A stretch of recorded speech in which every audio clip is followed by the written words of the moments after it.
bring in Chris Webber. What's Barkley mean by this, that LeBron's a drama queen and therefore some players didn't vote for him? I'm not sure. I think that most players just really like Antetokounmpo. I think that they saw how hard he played in the All-Star game last year. They saw that he doesn't necessarily work out with the players. He's not in the kind of the buddy gang groups that are in the kind of NBA, and I think that's refreshing.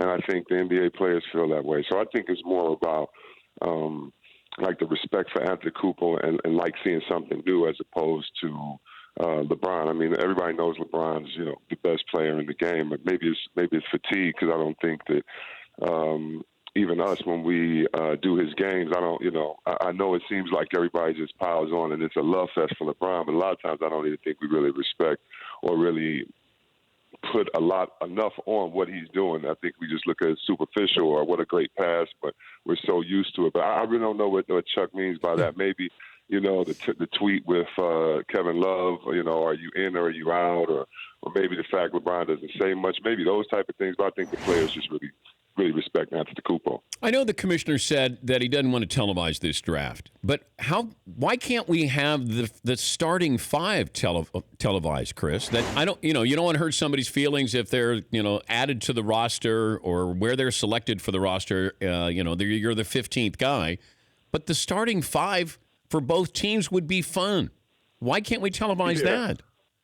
Yeah, I agree. I think that's something that's coming. I think they have to feel their way through this and walk lightly because they don't know kind of what would be the effects of guys picking or the embarrassment. I think you do have to be careful with that because guys are sensitive and they're 12 of the best on each side. But I do think we'll get to that five, and then I think we'll get to the whole team ultimately because it's what the fans want. It's what the players want. The players are fans first. So no, I agree with you, but I do agree with the NBA, though. I'm not going to lie that the first one or two, let's see how this works first before we start embarrassing guys. I understand it, but I'm like you. I do want to see them vote. Okay, how would you feel if you were the fifth guy selected in the starting five when you were playing? You see, Dan, I used to use anything, and I'm not saying I'm special. Every player does this in every sport, but I used to use anything to stay fueled, to stay incentivized, to stay pissed off.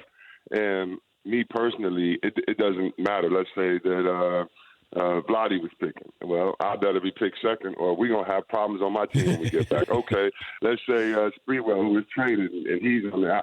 I better be on the East team. It just seems like, for me, I would definitely not be happy no matter where I was picked, unless it was first. I would use that as All-Star, after All-Star, that whoever was the captain, we want to go at their team.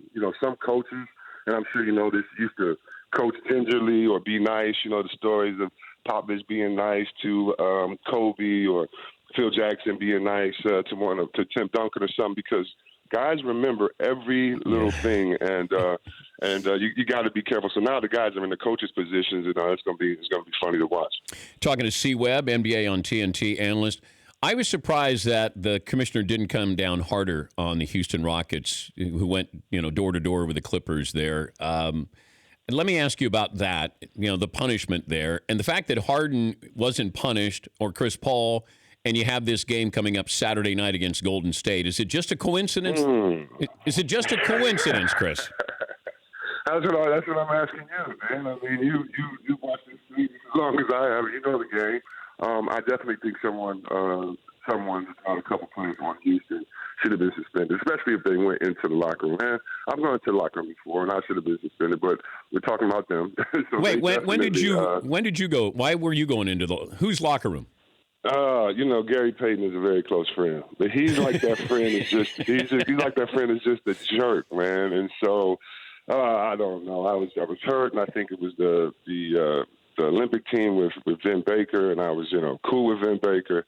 But before the game, Gary just kept talking, and he was trying to pump me up. And basically, I wanted my gold medal, and I thought that Vin, since you have this hype man, Darren King Payton over here talking about how great you are, I need to show you weren't that good. And matter of fact, give me that medal now. I'm gonna take it from you. Wow. And it just kind of it exploded. And you ever do something, and after you're like, I don't know what body I was in, what the hell was I thinking, kind of that type thing. Kevin McHale tells me one time he went in the locker room after a referee, and they won the game. He beat the Pistons, but he did a backstreet on Kelly Fluker, and he was mad that they called it. And he ran in the locker room after the game, and he was telling me how Stern called him, and he was just like, yeah, I can't lie to you. I know somebody has proof, and he just laughed about it. So it's happened before.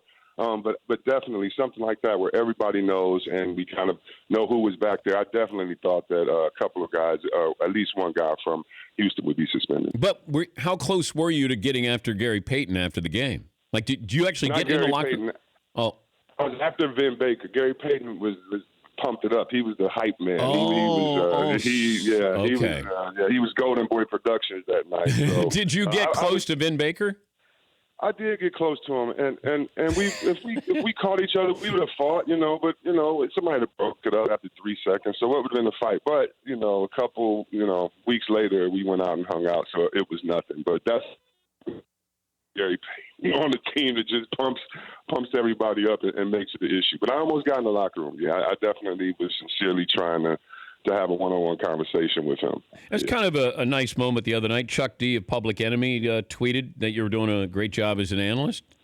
Did you see that? Yeah, especially I did see that, and I thanked him for I'm a fan and a friend of Chuck's, and we usually don't talk over Twitter, but it's funny because do you know that his rhyme style, like his voice, yeah. He told me that he used to listen to Marv Albert growing up, and that's how, because he was such a Knicks fan, and so it's so funny that he really studies the cadence and things, and so, I think, matter of fact, I know I've improved. I don't know how good I am, but I know I've improved because I don't feel the way that I used to or execute that way, and so it was cool that he took notice of it, and being that he's a wordsmith and a rhymesman, it was the coolest compliment.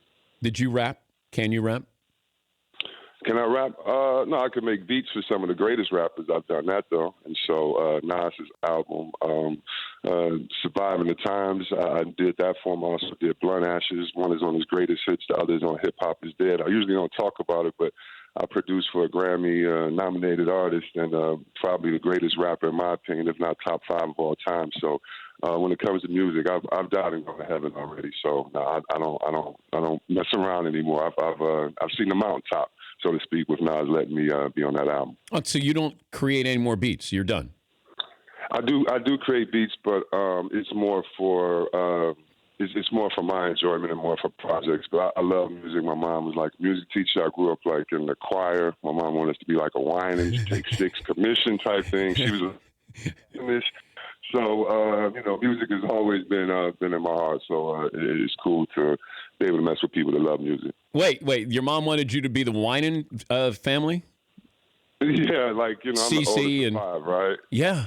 Well, yeah, but it started like with the bigger brothers. It's like a Winans group. There are 5 brothers that were led by Marvin Winans. So she would make us, stand up from tallest to shortest, and my father would be there looking at me because he's tired. He just got in from work. Like, if you do not sing and just do what your mama does, I'm gonna kill you when we get home. So the pressure was real. But yeah, man, we thought we were like we were a little gospel group growing up. It was fun. I love that. I'll leave you with this. Barkley says that, and maybe Shaq agrees, the Cavs won't make it to the NBA Finals.